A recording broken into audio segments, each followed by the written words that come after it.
So the first people came to the Balearic Islands very late.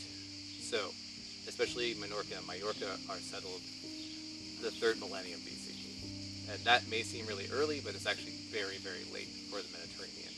Those people were probably coming from southern France, they're probably coming from Iberia, and they essentially were the first people to start building things in the landscape.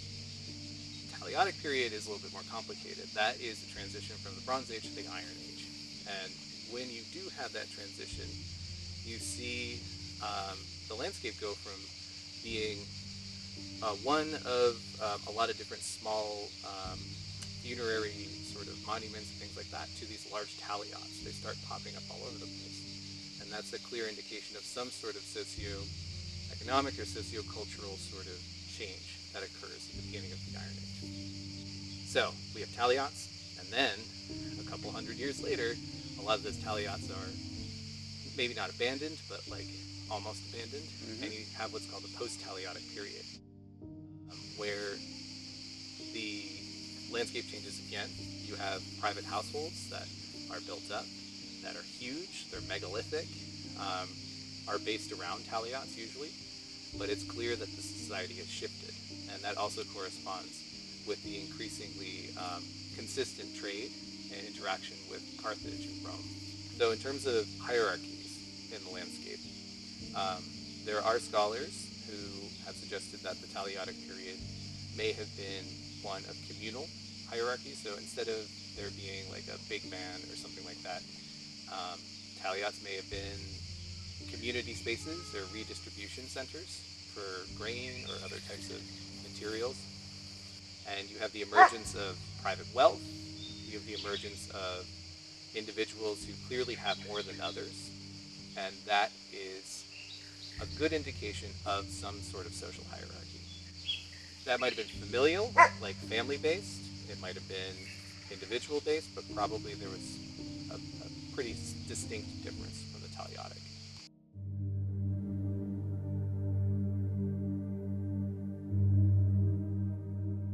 El contacto entre el mundo fenicio-púnico y las sociedades talaióticas se puede entender sobre todo en dos grandes ritmos. En un primer momento, la primera mitad del primer milenio antes de Cristo es un contacto mucho más esporádico, podríamos decir, es algo más puntual. Sobre todo durante el siglo V y principalmente en los siglos IV y III antes de Cristo es cuando empezamos a tener en las ciudades talaióticas toda una serie de evidencias arqueológicas que nos hablan de esta relación, ¿no? Una relación que podríamos decir que al principio sería muy comercial, que tenemos principalmente ánforas que transportarían aceite y sobre todo vino, y que el mundo talaiótico empezaría a consumir, que nos estaría hablando también de una serie de cambios y transformaciones en estos grupos, ¿no?, de época talaiótica. Además de estas evidencias arqueológicas, también tenemos otros indicadores que nos hablan de este contacto, como son, por ejemplo, las fuentes escritas que nos hablan del fenómeno del mercenariado y, en caso concreto, de la presencia de honderos baleáricos dentro de los ejércitos púnicos. Como su nombre indica, los honderos eran personas, digamos, una fuerza de ataque a distancia especializada en el tiro con honda, ¿de acuerdo? La honda era un instrumento, una herramienta que se cree que podía tener un origen ligado sobre todo a la ganadería, ¿no?, para intentar controlar los rebaños a base de propulsar piedras, ¿vale?, para ir controlando un poco a esas cabañas ganaderas. Eso aplicado al mundo de la guerra se traduce en una fuerza de tiro a distancia, ¿de acuerdo? Algo así como unos arqueros. Estos honderos, nos cuentan las fuentes, que tendrían diversas hondas para diversas distancias, ¿de acuerdo? Y que serían, pues como os digo, pues una fuerza, digamos, de ataque, una fuerza ligera de ataque a distancia. Desde el siglo V tenemos documentada la presencia de estos honderos en las batallas que libraron los ejércitos púnicos en todo el Mediterráneo central y occidental. Entonces esto es muy importante porque nos está hablando de un flujo constante de estas personas que habitaban las Islas Baleares dentro de los ejércitos púnicos. Un punto, digamos, álgido de este contacto lo tenemos en la Segunda Guerra Púnica, ¿de acuerdo? Es que se enfrentó a los ejércitos púnicos con Roma y que tiene figuras tan célebres como pues, la del general Aníbal. Estos honderos baleáricos estuvieron en diversas batallas, sobre todo en la península ibérica y también en otros conflictos incluso posteriores. En ese sentido es un gran número, ¿no? digamos, de personas que integrarían estos ejércitos, y de nuevo nos habla de la importancia que tuvo el mundo balear dentro de la órbita púnica.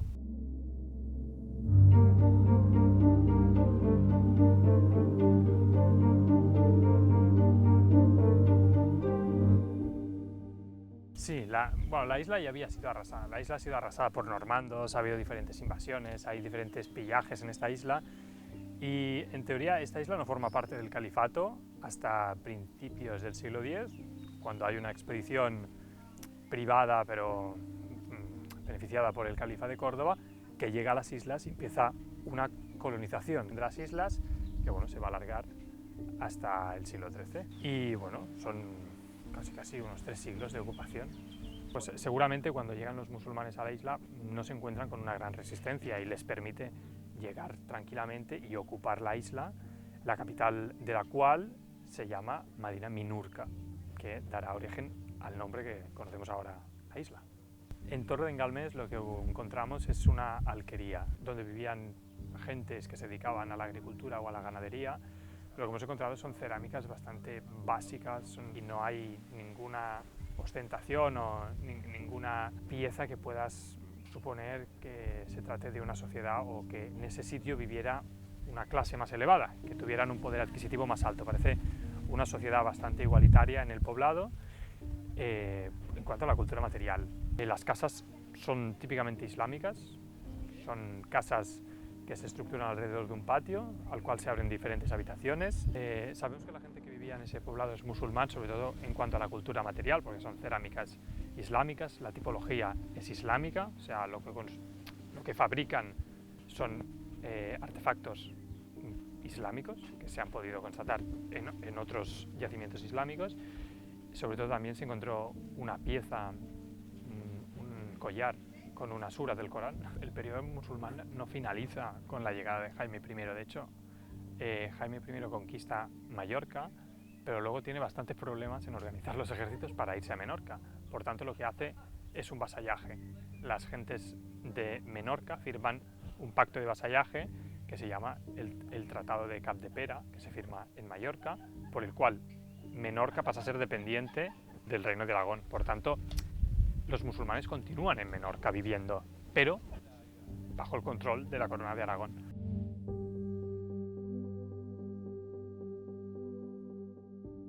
Archaeobotany is the study of plants from archaeological sites. This is different from botany because botany is generally the study of plants. That can be modern plants, plants not associated with human occupation, but archaeobotany is plants coming from an archaeological site, meaning humans have cultivated them, used them, interacted with them in some way. The Taliadic people were agriculturalists, and we're thinking that also the Muslim inhabitants later were also agriculturalists, probably subsistence farmers, raising the plants and the animals that they eat. So those are some of the ongoing questions that we're trying to investigate, but we can start out by just trying to see what it was that people were eating and what animals and plants they brought to the site. So in the medieval period, people were really conscientious about food safety and food hygiene. And so in these cookbooks, you also find all these recipes about how to clean your pots correctly so you don't contaminate flavors of the dish you previously cooked into the dish you're currently cooking. There's instructions for creating like hand washing powders, which would essentially be like a soap with exfoliant in it, if you think about kind of exfoliating your hands today. So people are really interested in avoiding contamination through flavors, contamination through bacteria that's grown. And so if you do have a case of food poisoning or something upsetting your stomach, in this time period, people had all sorts of remedies as well. And there's a really close association between food as sustenance and food as medicine. So some of those overtones start to come out in the recipes as well. There's certain recipes you feed to people who have fevers or are exhibiting, symptoms of colds or something like that, or have an imbalance of different humors. So there's an understanding about foods that helped people get better when they were suffering from specific things.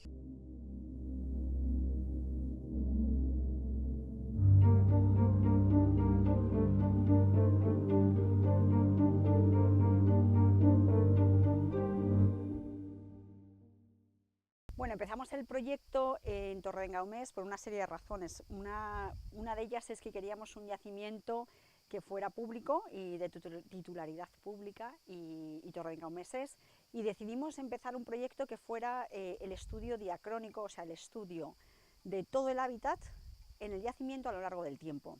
De tal manera que empezamos a excavar un círculo talayótico y después fue cuando fuimos abriendo para entender las distintas reutilizaciones del círculo, la parte romana, la parte medieval, etcétera, etcétera.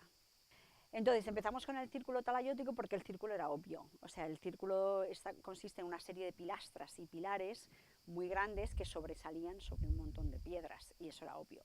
Después las estructuras islámicas han sido un poco más difíciles de ubicar, pero bueno, con la práctica y mirando el yacimiento, piensa que al final son un montón de años mirando las mismas piedras, y al final dices, pues aquí hay un muro, vamos a excavar aquí. Bueno, los equipos arqueológicos hoy en día son interdisciplinares, es decir, no hay una persona que hace toda la interpretación, sino que tienes un equipo que te mira la fauna, las semillas, los carbones, las láminas delgadas, etcétera, etcétera. Con este equipo interdisciplinar, de todas maneras, hay unas personas, los directores de la investigación, que son los que ponen todos los datos juntos y hacen la interpretación, pero gracias a la interpretación previa que hacen cada uno de los miembros del equipo. Todos somos expertos en cada materia. En este yacimiento hay muchísimos doctores en arqueología, en arqueobotánica, en micromorfología de suelos, etc. Y por eso podemos llegar a las conclusiones que llegamos. Nosotros lo que excavamos lo procesamos, lo lavamos, lo procesamos, lo inventariamos, lo siglamos, bueno, hacemos toda una serie de recorrido arqueológico que es el estándar. Y después ciertas piezas van al museo. Tú piensas que al final este es un yacimiento público que es de todos, y la arqueología, lo que hay en el subsuelo en España hoy por hoy, pertenece a la nación. Entonces, como tal, tenemos que ser responsables y dar todo al museo para que se pueda conservar para todos. ¿Por qué la arqueología es importante, ¿no? ¿Y por qué hay que preservar el patrimonio? Pues la arqueología es importante porque te permite conocer lo que no está escrito en los textos. Tú puedes tener muchos textos, pero los textos los escriben los ganadores o los vencedores muchas veces, o los textos están tergiversados, o los textos son subjetivos, o no, pero solo tienes como una lectura, ¿no? Con la arqueología puedes hacer múltiples lecturas, es decir, una misma habitación de un yacimiento arqueológico la puedes leer desde el punto de vista de arquitectura, de depósitos, de cerámica, de uso. Puedes hacer muchas interpretaciones a partir de unos datos. El patrimonio, para empezar, es el legado de todos, ¿no? Pero además el patrimonio te permite construir identidades, te permite hacer cohesión social, te permite que una determinada comunidad se sienta más o menos adherida a un territorio, y el patrimonio me parece lo mejor para construir una comunidad. Ninguno tenemos el derecho de destruirlo porque nos pertenece a todos, y siempre podemos volver a leer qué es lo que pasó en la historia.